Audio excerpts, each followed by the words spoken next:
Hi friends, இது செவ்வாய்க்கிழமை காலையில். நாளைக்கு அக்ஷய திருதி, அதுவும் இல்லாமல் புதன்கிழமை வருது. இன்னுமே ரொம்ப சிறப்பும் கூட.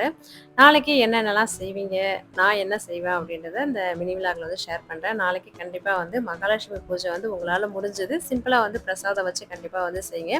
முக்கியமாக தங்கம் வாங்குறமோ இல்லையோ, இருக்கிற நகையே நம்மக்கிட்ட இருந்தால் வந்து போதும் அப்படின்ற மாதிரி தான் இருக்குது தங்கம் வைக்கிற விலைக்கு. தங்கம் வாங்க முடியலனாலும் தங்கத்துக்கு நிகரான பொருட்கள் இந்த 5 பொருட்களை முடிஞ்சால் வந்து கண்டிப்பாக வாங்க. அதுலேயும் வந்து கல்லுப்பு ரொம்ப முக்கியம். கண்டிப்பாக நாளைக்கு வாங்குங்க. மஞ்சள், அதுக்கப்புறம் குங்குமம், வெல்லம், பச்சரிசி, மல்லிகைப்பூ இதெல்லாம் வாங்குறது ரொம்ப விசேஷம். இந்த அக்ஷய திருதியோட சிறப்பு என்னன்னு வந்து பார்க்கலாமா? ஆதிசங்கர் வந்து பார்த்தீங்கன்னா யாசகம் கேட்கறதுக்கு யாசகம் கொடுக்க முடியாத ஒரு வறுமையில இருக்கிற பெண்மணி கிட்ட போயிட்டு யாசகம் வந்து கேட்கிறாரு. அந்த பெண்மணியும் ஒண்ணு கூட இல்லை, எதுவுமே எதை கொடுக்கறதுனே தெரியாம யாசகம் கொடுக்கறதுக்கே ஒண்ணு கூட இல்லையே அப்படின்ட்டு எல்லாம் தேடி பார்க்கறப்பதான் ஒரே ஒரு நெல்லிக்கனி மட்டும் இருக்கு. அந்த நெல்லிக்கனியும் நல்லா கூட இல்லை, ஒரு மாதிரி அழுகின மாதிரி இருக்கும் இல்லையா, அந்த மாதிரி நிலையில தான் இருக்கு.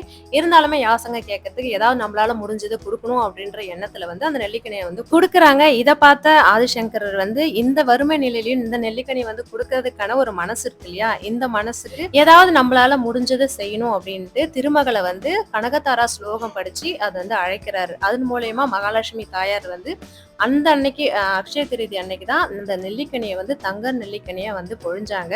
அதனாலதான் இந்த அக்ஷய திருதி அன்னைக்கு பாத்தீங்கன்னா நம்ம எது செஞ்சாலுமே வந்து அது வந்து பெருகும் அப்படின்றது ஒரு நம்பிக்கை. அதனால இந்த அக்ஷய திருதி அன்னைக்கு நம்ம என்ன வேணா ஆரம்பிக்கிறதுனாலும் ஆரம்பிக்கலாம், செய்யறதுனாலும் செய்யலாம். தங்கம் வாங்கினாலுமே அன்னைக்கு வந்து பெருகும்ன்றதுனாலதான் நம்பிக்கையில வந்து அன்னைக்கு வந்து தங்கம் வாங்கணும் அப்படின்னு வந்து சொல்றாங்க. அன்னைக்கு தங்கம் வாங்க முடிஞ்சவங்க தங்கம் வாங்கலாம், தங்கம் வாங்க முடியாதவங்க இந்த மாதிரி 5 பொருள், இந்த மங்கள பொருட்கள் இல்லையா இப்ப சொன்னேன் இல்லையா, அது எல்லாமே வாங்கி வச்சு மகாலட்சுமி பூஜை செய்யறது ரொம்ப ரொம்ப நல்லது.